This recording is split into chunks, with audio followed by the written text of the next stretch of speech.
The Malawian High Court Judge Fiona Mwale has ruled that the criminal review proceedings against Prophet Shepherd Bushiri and his wife Mary be discontinued following a request by the state to have the matter withdrawn. The state filed a withdrawal to concentrate on a new extradition procedure already underway. Director of Public Prosecution Stephen Kayuni said the court should withdraw the review application as there was a formal extradition request from South Africa where the two were on bail for fraud, theft, and money laundering charges. Prophet Bushiri's lawyer Wapona Kita told the court that he had no objections against the state's request to withdraw the case.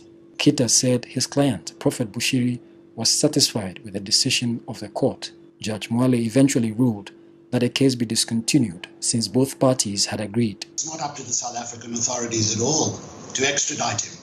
You can request the extradition of Reverend Bushiri from Malawi, but it's up to the Malawian authorities to decide whether they're going to surrender Reverend Bushiri to the South African authorities. It's up to the Malawian authorities in terms of Malawian law to decide what to do, not up to the South African authorities at all. I think it's going to be a lot of long months or even years before the couple are extradited to South Africa. So it's not as simple and straightforward as it looks.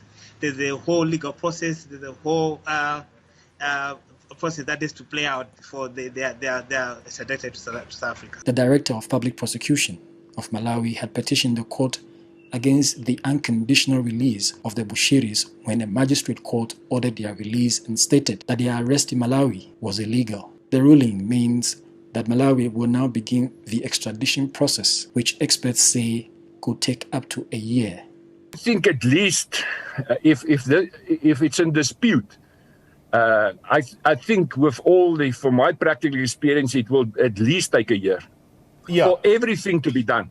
He says, what is in our favor at the moment is that we have a bilateral and a regional treaty with Malawi.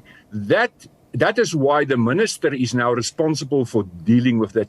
As I said in the beginning, if that is not the case, then the president must get involved to give the green light. And that can sometimes cause even more delay because the relation between the two countries are maybe not so well. They don't have treaties. So that is why you have to go up to the level of the president to give the green light. But in this instance, when I was at the NPA, we've also asked for extradition, to Malawi. And, they've granted it to us. I think I'm not a politician, so I don't know what really happens between closed doors. But as you can see from the statement issued by our Minister of Justice, he said that he's very encouraged. There's a good cooperation between the two countries, and hopefully that will not cause a problem. The SADC treaty to be brought to a test within the Malawi judicial system, because the mere fact that we signed that treaty does not automatically mean that it is part of the laws of Malawi.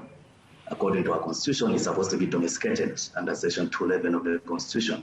So perhaps when this matter goes to court, that should be one of the arguments which perhaps the lawyers will have to tussle, whether the SADC protocol, the SADC treaty is part of the laws of Malawi, which can be used for purposes of extradition in this particular case. Beyond that, beyond the SADC treaty, there is an extradition act, which governs all sorts of extraditions in Malawi with regard to countries which have got arrangements when it comes to extradition.